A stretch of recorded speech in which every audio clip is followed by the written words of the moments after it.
Right, so hello and welcome back to Books and Things, and welcome to another video. And today I'm going to be doing a spoilery Q&A all about my debut novel, The Secrets of Hartwood Hall.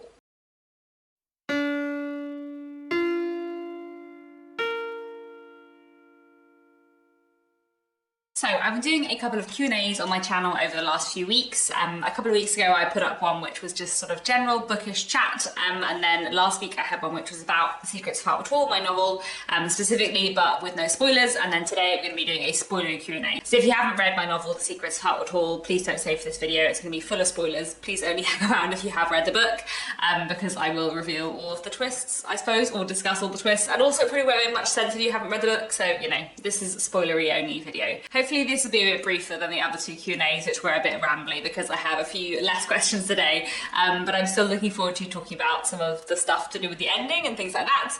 I also realised while I'm here that I haven't shown you yet my Secrets of Hartwood Hall bookmark, which a friend gave to me as a publication day present, which has, like, on it a little copy of The Secrets of Hartwood Hall and a mug, which I just think is very, very excellent. I'll link down below the people who make these bookmarks. They're all handmade, and they have an Instagram, which I'll link down below, but I just think it's very, very cool. And obviously, like, it matches my teapot from my intros, which is really cool, so that's really exciting. Anyway, I realised that the copy of The Secrets of Hartwood Hall I picked up for this video had that bookmark in, so I ought to mention it here. Anyway, let me get on with the questions about The Secrets of Hartwood Hall. So the first question I'm going to answer today is a question that I did, like, answer a little bit in my spoiler-free video, but I have some more stuff to say and some more stuff to show you, so I thought I would return to that question here. So someone asked how I went about planning The Secrets of Hartwood Hall and whether I had a notebook I could showcase. And as I said in the last video, I don't have a notebook because I do all my planning on my computer, but I did manage to find my initial, like, planning document of The Secrets of Hartwood Hall. I couldn't show you very much of it because obviously it's very spoilery, but I thought maybe it would be interesting to show it today and talk you through it. I'm not going to show you all of it or anything, but I just thought I would talk through a few, like, different things I did in the planning process. So this is my initial planning document for The Secrets of Hartwood Hall. It went through, like, lots of different iterations and versions, and I updated the plan as I went, but this is, like, the very first plan I had before I started writing it. So the first thing I do whenever I have a book idea is write, like, a brief kind of summary. The thought behind writing this kind of, like, intro for me is that it makes me think about, like, what will be the selling points of a book, I suppose. And then, as you can see, I also made a note that it was going to be in the first person from Margaret's perspective, and you can also see at the top that the year says 1847. The Secrets of Hartwood Hall, in its final version, is set in 1852, but initially I was going to set it in 1847. The reason why it was going to be in 1847 is because that is the year Jane Eyre was published. But then I realised that Jane Eyre was published in October 1847, and I wanted the characters to read Jane Eyre during the course of the book, so obviously it couldn't be set in 1847, so I moved it to 1852. And the reason why I moved it to 1852 is because Halloween is a Sunday in 1852, and I'm pretty sure it was in 1847 as well, which I think is why I ended up with, like, a Halloween scene on a Sunday, but because of, like, in the climax of the book, there's also stuff that happens on Halloween, and it has to be on a Sunday because Margaret's been to church, so I wanted a year when Halloween was on a Sunday, because yes, I am the kind of person who will check what day of the week Halloween was on in the year that I've set a book, but there we go. And then something that I did when I was working on The Secrets of Hartwood Hall is that I used an online plotting course called Plotstormers, which is run by Writers HQ, who I've mentioned before. I'll leave all the details down below, but they're a really great website with online writing courses that are teach yourself. It's £20 a month, but, like, I would say that certainly the Plotstormers course doesn't take more than a month to do, so you can sign up for a month, pay £20 and then leave, which for the quality of the course is really, really good. I mean, there's no teaching or anything, it's all just self-taught and interactive online, but it basically takes you from, like, initial premise and characters to sort of a brief outline, a bigger outline, and then, like, a chapter by chapter summary, and it's fantastic. I find it really, really helpful, especially as someone who finds plotting kind of hard, or at least, like, plotting is the thing that doesn't come as naturally to me, I suppose. So the Plotstormers course was really, really helpful for the initial plan for The Secrets of Hartwood Hall. And when you go through the Plotstormers course, one thing it tells you to do is kind of do, like, a character study and say things about your characters. So as you can see, here's my like initial study of Margaret, but there's a few things that have changed. Like I think now in the Secrets of Hartwood Hall, Margaret and Richard were married for 3 years, not 2. You know, it's quite significant to Margaret that Richard and her have been trying for a child and not been able to conceive, and I felt like it ought to have been a longer time for the way she feels about it. And then I have some lists of some of the other characters. Sarah Potter, who became Susan Porter? I feel like her name's not Potter anymore. Sarah, as you can see in this little description, was not the person that Susan became, which I mentioned in my video about how I wrote the book. Yeah, Susan did not used to be a nasty character, and she became one on like the second draft, so that's kind of entertaining, for me at least, because I now really like her as a character, and she used to be so boring in the first draft and the original plan. And I've got little summaries about some of the other characters as well, and I've got like what I think the house looks like. And then I've got like sort of different plans expanding in different ways. So you can see like my initial thought for like the structure of the book in like four very simple ways, and then me kind of like expanding it. It's interesting that I obviously hadn't decided when I was planning it that Margaret was the one who shot Mr. Grey at the end, which I had in my head. I had planned, but I hadn't. But there we go. But yeah, it's interesting to see what is different. So here we go on to like a bigger planner. You can see that the measles is really, really early on, which it isn't now. So yeah, the plot summons course is really great, and it takes you through step by step, and kind of like starting with very like basic plot points and like really expanding them outwards, which is something I find really, really helpful, even though the plot now doesn't really resemble my initial plan at all. I had a few questions about the ending. So somebody asked, did you always have that ending in mind in terms of the relationship question, and when or why did it occur? And someone else asked, did you always have the same ending, or did you change it in any way as you were writing? So there were some things that I always knew. I don't know whether in terms of the relationship question you mean Charlotte and Lucy or Margaret and Paul, but like in terms of the overall ending of the book, like I always knew the twist. I always knew who was living in the East Wing and why. I always knew that that was Mrs. Eversham's partner was hiding in the East Wing, and that was you know, in my head as part of the book all the way through. Originally in the very initial like first draft, Mr. Grey was Mrs. Eversham's husband, not Lucy's husband, and then I changed that because that didn't work at all.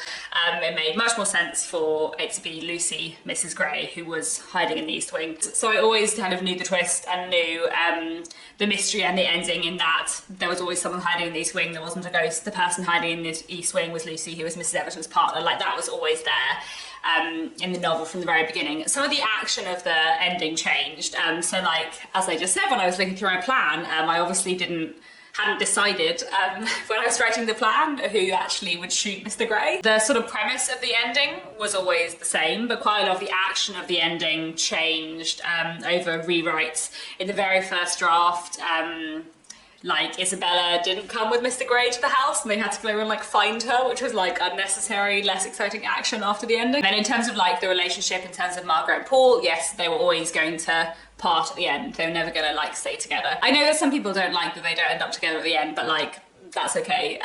I really do like it. That's a very important part of the book. Partly because like I'm trying to turn Victorian endings on their heads, but also like I would say that like they were always going to be a sort of temporary thing, and I wanted to write about a relationship that was important to Margaret and Paul, but also wasn't going to last. And also like Margaret is actually not really ready for that, and what she wants and what Paul wants are very, very different things, and they don't really communicate because Margaret doesn't really think about what he wants in the way that she should. So like, I don't know, I found writing Margaret and Paul really, really interesting. I would say like as a writer, I'm someone who is not interested in writing romance in the sense of like happy endings, but I am quite interested in writing like love stories, but more sad ones, or like ones where things don't work. I don't know. I feel like maybe at some point I'll write like a nice like romantic happy ending kind of novel, but I feel like that's not really the kind of thing I'm interested in writing about. And especially because the Victorian period was a very complicated time, and you know, when you read a lot of Victorian literature, a lot of Victorian novels end with happy romantic ending, whereas actually like the Victorian social structure that existed meant that actually happy romantic ending wasn't most people's lives. And things were never that simple. So I guess that's something I'm kind of interested in writing about in Victorian literature, is kind of like undermining that Victorian novel happy ending trope. As I mentioned in my last Q&A, I don't really read my Goodreads reviews, but I do occasionally go in and filter by 5-star and just read the nice ones, because, you know, that's a more positive thing to do than, you know, if someone doesn't like my book, I don't really mind, that's absolutely fine, but I don't need to read why. And I find it quite interesting because actually quite a lot of the people who really, really like the book really like the fact that Margaret and Paul don't end up together at the end. And actually I think it's the kind of thing where you will either really like that or you will really not like that. But that's kind of fine because that means you're invested. And I know that I would really like that if I were reading the book as a reader. Like I can think of novels I've read, both Victorian and contemporary novels, where two people who you might expect to end up together at the end don't, and I really, really like it. So for me, like, I find it really, really satisfying as a reader and a writer. Like it's the right ending for their story and for the novel. And you know, Paul's gonna be fine. He's gonna like come back to the ruins of Hartwood Hall and like grow flowers. Someone else asked me, why do they leave now that Mr. Grey is dead and no longer a threat? Is it because the Victorian legal system is prejudiced against women and Margaret would be imprisoned even if she killed Mr. Grey in self-defense? So sort of, it's kind of more complicated than that. But like, Margaret has killed someone, and whether in self-defense or not, that's a big and a dangerous deal. Especially when like the history behind why this man was there is so complicated. It would be very stupid of them to go and just like hand themselves into the magistrates. The house is burning around them anyway. Mr. Grey dropped his torch during the fight, and they can't stop it. It's spread too far. So they burn Mr. Grey's body with the house, which does destroy like the evidence to a certain extent, but obviously not entirely. And they decide to leave the country still because at least one person does know that Mr. Grey might have been there, the man that Mr. Grey sent to investigate before. Also, like, as I said, because the history is very, very complicated with the family and the whole reason why Mr. Grey was there, like, that would be a very dangerous thing for them to admit, or indeed to lie about. Lucy and Charlotte's relationship puts them in danger. Homosexuality for women wasn't illegal in the Victorian period in the same way that it was for men, but it also wasn't accepted, and there would be a possibility that they would be forcibly separated, or one or other of them put in an asylum. Mr. Grey, by Victorian legal standards, has a right to his wife and children, and so Lucy, by leaving and taking the children, is the one who has done wrong, not him. So even though Margaret like kills him in self-defense, the backstory behind it is so complicated, and who is legally in the right within the Victorian period is so complicated, that would be a very big risk to take. So they leave everything behind, and they leave England at the end of the book. Someone asked me, why did you choose to put the book in volumes or parts? So this is one of my favourite like plotting and pacing tools. I find it really, really helpful. Basically, like ending a part or starting a new part or book in a novel, like for me as a reader or as a writer, like I find it great because it signifies that something important has happened, or it signifies that we're moving to like a new stage of the story. So it's quite a useful like plotting and pacing tool, in the same way that chapters are, in the same way that a book that has no chapters, it feels like you're not progressing. A book for me that has parts or books or volumes really, really works. That's something I really, really like in books. So that's something I wanted to have in my book because I find it helpful for pacing and plotting. Also, like, it is very Victorian, not exactly in the way I've used it, but the Victorians did split up their books often into books and volumes, often because that was how they were published, but they did also use it as a pacing tool. So the end of book one in a Dickens book might be like the dramatic climax of one bit, if that makes sense. So that's kind of the way I wanted to use parts in the book. Although most Victorian books, the parts or the volumes would be of even lengths, whereas in the Secrets of Hartwood Hall they get shorter as the book progresses, which is kind of like a pacing thing as well, I guess, for me. Then I had two quite similar questions about kind of like length and cuts. If you didn't have to consider readability, what would the book have looked like? Are there any changes you'd have liked to make, or any big tangents or backstories you'd have liked to go into and make it the size of our mutual friend? And someone else asked whether any scenes you had to cut from Hartwood Hall that you felt sad to let go of, and is there a reason why they didn't stay in the book? So, not really.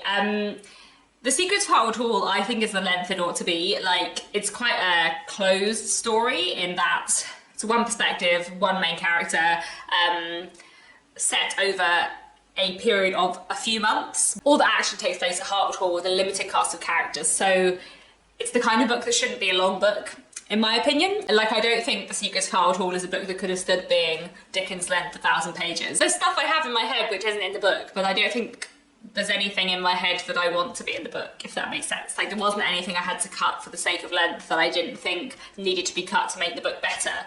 And in terms of like scenes going or anything like that, to be honest, there aren't that many full scenes that got cut. There probably are scenes that got reworked. So there's a scene at one point in The Secrets of Hartwood Hall where Margaret and Louis are playing hide and seek, and then Margaret goes into all of the rooms to like see whether or not Louis is there. And initially that used to be a scene where Margaret was just exploring the house.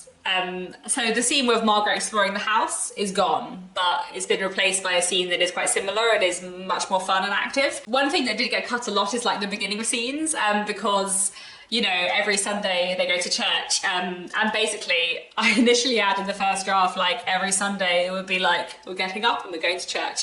And now there are several Sundays where we begin like at church, or we like mention they've been to church, because actually it was getting a bit repetitive. But I don't think there's many like full scenes that are gone. I can't think of many things that just went. I feel like things got tightened and shortened and lots of like little bits came out of scenes, but I can't think of like many full scenes I had to cut or that I was sad to cut. Actually, I've just thought of one scene that I did cut, which I did quite like.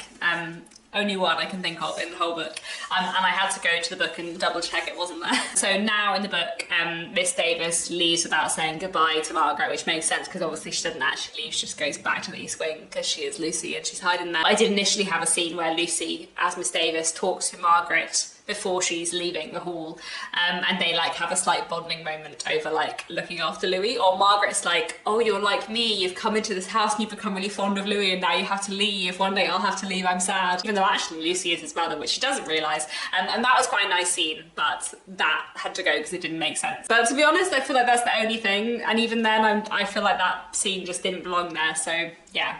I feel like it's for the best that it's a shorter book. Although interestingly, the book I'm writing currently, I don't know how long it will end up being, but it has quite a lot more characters, and I feel like if I were permitted, or if I thought it was wise, I could make that book 1,000 pages, but don't worry, I won't. Someone else asked me, when you're borrowing ideas from other novels in the execution of yours, do you ever feel there is a danger of falling into parody? So not really, because I don't think you could sustain parody for a whole novel. Like, I mean, maybe there are novels which are just parody, but I feel like parody for me is something a bit more like simplistic. I feel like for me, parody is like just taking something and satirizing it.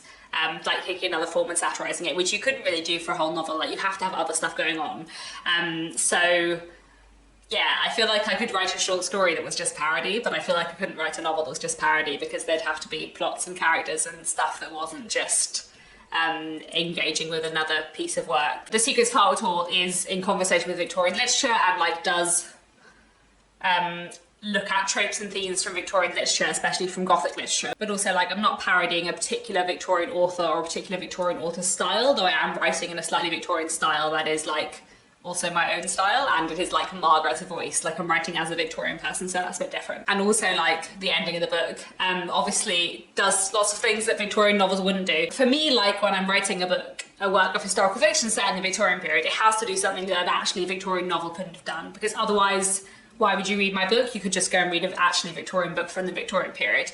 And I feel the same when I read historical fiction. If I read something set in the Victorian period, you know, I read so much actually Victorian literature, so if I read something set in the Victorian period, it has to look at a theme or a viewpoint that wouldn't have been written about in the Victorian period, or it has to be written in a different style to a book from the Victorian period, or it has to have a different kind of structure, or just do something different. But at the same time, I also really value historical accuracy. So the way I think about it for me when I write a book set in the Victorian period is that I want to write something that could have been written in the Victorian period, but probably wouldn't have been allowed to be published in the Victorian period. That's what I would like my historical fiction to be, I guess. And that is, I think, and I hope, a very different thing from parody. Another question I had was, I'd love a general overview of the fiction you found most useful or inspirational that you haven't talked about yet.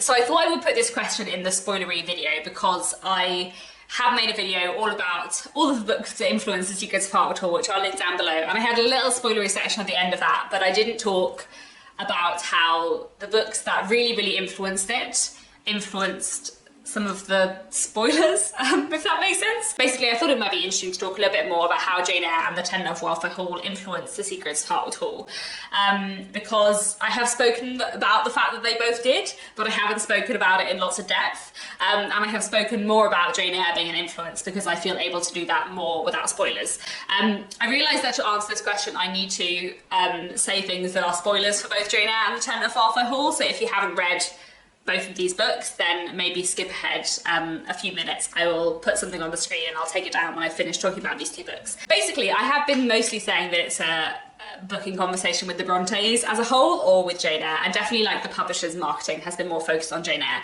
And obviously, like from the setup, it's much more obviously a Jane Eyre reworking or like something inspired by Jane Eyre. You know, we have a governess arriving in a new house and spooky things happen, but it's actually like much more inspired by the Tenant of Hartwood Hall, I guess. But I feel like that's hard to talk about too much, because I feel like if I talk too much about the Tenant of Hartwood Hall being an influence on the Secrets of Hartwood Hall, I worry that like gets into spoilery territory. Like I feel like if you go into the Secrets of Hartwood Hall knowing that it's inspired by the Tenant of Hartwood Hall, there are certain things you would expect that you wouldn't expect if you didn't. Although I say that, like obviously if you go into it knowing that it's a reworking in certain ways of Jane Eyre, do you know that there's probably someone hiding in the East Wing and that it's probably not a ghost? Obviously, like one of the big things I wanted to do in the Secrets of the Hartwood Hall is really like subvert the mad woman in the attic trope, because there is someone who is hiding in the house in the Secrets of Hartwood Hall, but they're hiding for reasons of their own, and they haven't been confined there, they're hiding by choice.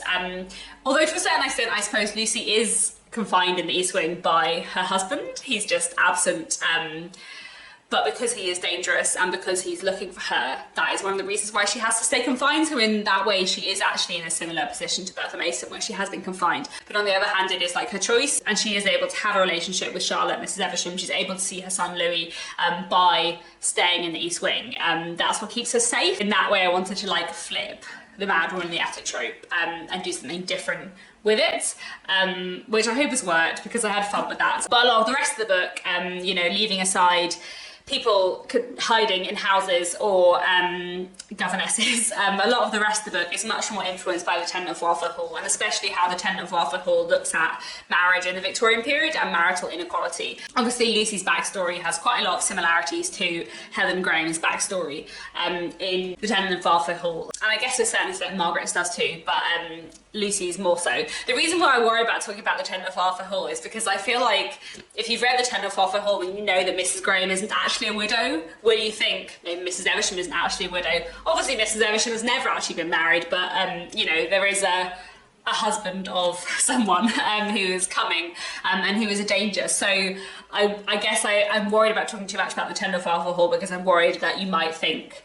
oh, there is actually a Mr. Evesham / Mr. Grey, whoever, who might be a danger to the people here. But yeah, the Tenant of Hartwood Hall was a massive influence in the way that it looks at marriage in the Victorian period and the sort of limited options open to people. But obviously there are things that are different and change. You know, Helen in the Tenant of Hartwood Hall is more sort of forgiving in the end of Arthur than Lucy is ever going to be of Mr. Grey, which I thought was kind of like nice to write about. I don't know. And yeah, the Tenant of Hartwood Hall looks at Victorian marriage in such an interesting way, and I wanted to like write about Victorian marriage in a similar way, I suppose, in the Secrets of Hartwood Hall. So yeah, that's definitely a big influence, and it's been nice to briefly talk about these two books with spoilers. And then finally, a couple of people asked me if I had any plans for writing a sequel or a prequel to the Secrets of Hartwood Hall and which characters I might explore more if I did. No, I will never write a sequel or a prequel to the Secrets of Hartwood Hall. I feel like I can say that with pretty much complete confidence. I don't know what on earth I would write as a sequel or a prequel. Like, the story is done. The Secrets of Hartwood Hall, I suppose in the same way where I was saying like it doesn't need to be a long book, I don't think there needs to be a sequel or a prequel because it is contained.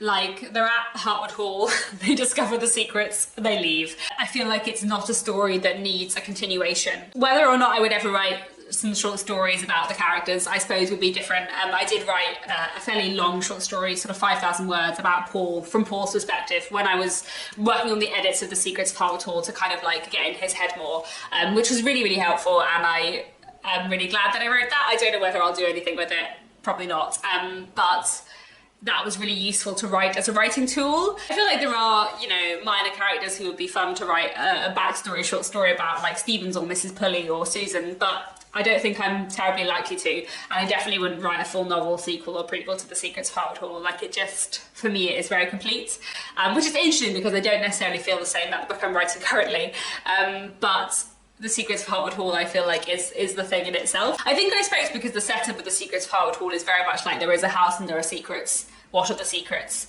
Once you've learned the secrets, like, I don't know what on earth I would do with another book, which is not to say I don't love the characters and there aren't, like, yeah, short stories or whatever that I might write about them, but there's nothing that will be like a novel. Yeah, I don't think it's that kind of book. So yeah, those are all the spoilery questions that I had. I don't think there's much else that I wanted to say today. Please do let me know down in the comments if you have any thoughts, if you have any other questions, I can answer them in the comments. But otherwise, that's all. Thanks very much for watching. Thanks for reading my book, which I hope you have if you stuck around, because otherwise you've had many confusing spoilers thrown at you. And that's all. Thanks so much for watching, and I'll be back very soon with another bookish video.